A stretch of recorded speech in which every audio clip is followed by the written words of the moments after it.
make friends with people who want the best for you. I had friends who wanted the best for me and friends who didn't. And, they were friends who, some of them were aiming up and some of them were aiming down. And if you have a friend that's aiming down and you do something that's aiming up, then they're generally not that happy about it. They try to top your accomplishment with one of their own, hypothetical or real, or put down what you're doing, or offer you a cigarette if you're trying to quit and you've kind of done that successfully, or a drink if you've been drinking too much and are trying to stop being an alcoholic, Or, they're cynical and bitter and devoted towards no good. And sometimes that's family members too. And sometimes it's even part of you, But like you have an ethical responsibility to take care of yourself, you have an ethical responsibility to surround yourself with people who have the courage and faith and wisdom to wish you well when you've done something good, and to stop you when you're doing something destructive.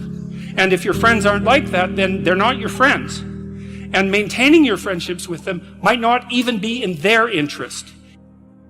Be careful about whom you share good news with. And another was, be careful about whom you share bad news with. A friend is someone you can share good news with, You go to them and you say, hey, look, this good thing happened to me. And they say, look, I'm so happy that happened to you. Like, way to be. And they don't think, God damn it, why didn't that happen to me? And you didn't deserve it. Here's a bunch of reasons you're stupid and why it won't work. It's like, that's not helpful. Carl Rogers, who's a psychotherapist, he had this idea that what he would manifest towards his clients in therapy was unconditional positive regard. And I've always had trouble with that because you don't treat your children, for example, with unconditional positive regard. You mean, There's so always no conditions. matter what someone says, you're saying, yeah, that's a good idea? Yeah, that's why it's tricky. Well, what he didn't articulate it, I think, as well as he might have. What you want to do is, for your child, is that you want the best for the best in them. That's what you want. And that's what you want from people that you surround yourself with. Now, they'll hold you to a high standard if that's the case, right? Because whenever you degenerate in any of the multiple ways that you're likely to degenerate, they're going to whack you on the back of the head and say, clue the hell in. You're demeaning yourself. You're less than you could be. And there's real judgment in that, and it's harsh. But with friends, it's the same thing. You want friends. They're not friends if they're not these people. You want friends who, when something good happens to you, that's good for you, right? They're happy about that. They're not all bitter and resentful underground and saying horrible things behind your back and telling you how they did something that was better and trying to drag you down. It's that's not helpful. And then when something bad happens to you and you go to them and you say, look, this terrible thing happened to me. First of all, they don't try to top it with some horrible thing that happened to them because they don't have the patience to listen. And second, they're not secretly gloating about the fact that catastrophe finally befell you. It's they're actually hurt by it. And that chapter is an injunction. It's take a look at the people that are around you. And if they're not on the side of what's good for you, then walk away. Because, well, first of all, that's best for them too. If you put up with that, all you're doing is enabling it. It's well, it's okay that you mistreat me in a way that's harmful to me and everyone else. It's actually, no, that is not okay. It's not the least bit okay. That doesn't mean you shouldn't try to help someone when they're down. That's a whole different issue. What if it's your family? So you know how you say walk away, right? Do you still walk away from your family? You do if it's necessary. Yeah. There's lots of different ways of walking away. Sometimes someone's on an incorrigible path. There's just nothing you can do. Maybe they're aiming down and they're bitter and everything they do is to produce misery, virtually everything. And you have to detach yourself from that. It's I always think about it from the perspective of a lifeguard. So if you're training to be a lifeguard, one of the things that you're trained to do is to approach someone who's drowning and panicking. And the way you approach them is you put your foot out between you and them and you push forward with your hands with your foot out.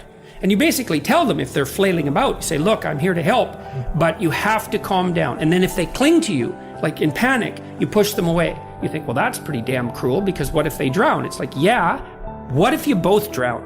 That's not helpful. You're there to rescue them. They take you down. You're both dead. It's fail, right? It's well, it's the same with someone in your family. It's if they're on a downward path and you've done your best, you've made your efforts, and they're not paying attention. They're not changing. They say, yeah, well, I'll quit doing this. Yeah, I'll quit doing this. They tell you the same story over and over and over. It's a downhill path. You don't trust it. At some point, first of all, you stop offering your words, if you're offering words of wisdom to someone in the genuine attempt to help, and they treat that with contempt, then shut up, because you're demeaning your words by throwing them away. You think, well, how do you help someone who's aiming down?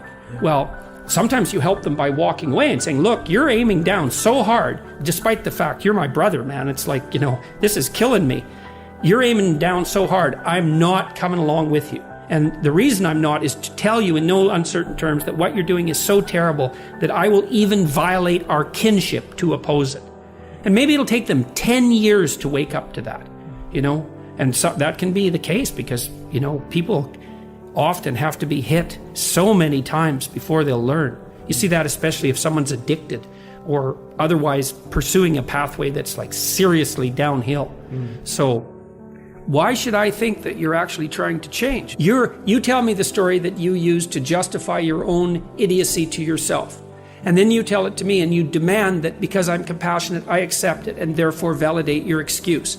It's really hard not to get tangled up in that, right? Because if someone who's really in rough shape is telling you about why they're suffering, first of all, they're probably about half right in their story. But some of it's justification and excuse and blaming and all of that, failure to take responsibility.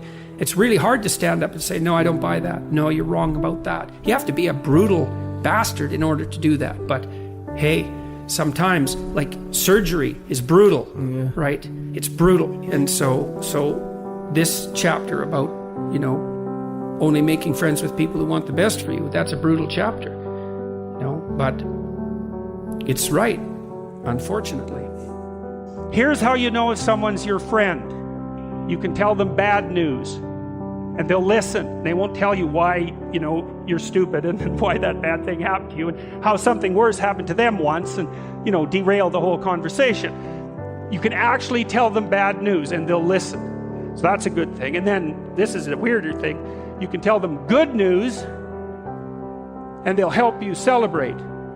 And that's a really good way of deciding who you should have around you. Because if you have someone around you, something good happens to you and you're kind of afraid to even admit it because, God, something good happened to you. You let that be known and it'll certainly be taken away. So, you come out and you sort of tell someone half-heartedly that something good happened to you and they give you a whack and then talk about, the great thing that happened to them 3 years ago, or worse, the great thing that happened to someone that they knew 3 years ago.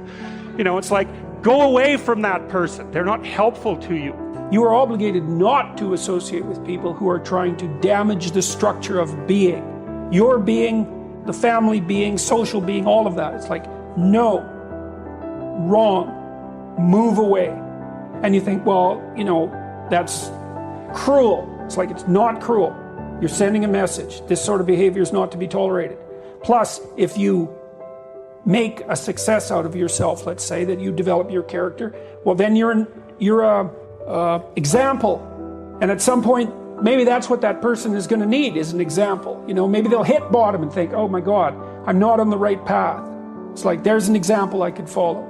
So, and you can't justify it by compassion. And the other thing, people don't exactly understand that it's okay morally to choose people that are trying to help you be better and to shy away from people who are going to drag you down. So you're not morally obliged to go down with someone else's ship. Now you think that's pretty harsh, pretty rude. You can't abandon a friend in need. That's not what I'm saying. I'm saying that it is appropriate for you to look at your social surround and to make decisions. If you have a person who's hurting you and who won't quit and who's pulling you down, it's like, that is not necessary. You are not obligated to do that. You go with people that are trying to elevate you. You got to surround yourself with people who want the best for the best part of you. You can hang around with weasels and losers that are trying to pull you down to justify the fact that they're spiraling downhill as well. And the upside of that is you don't have to have any responsibility and you can all whine about how wretched life is, so that's pretty attractive. But I would say it's also a bad medium to long-term plan. And so it's acceptable and desirable to try to surround yourself with people who are facilitating your development.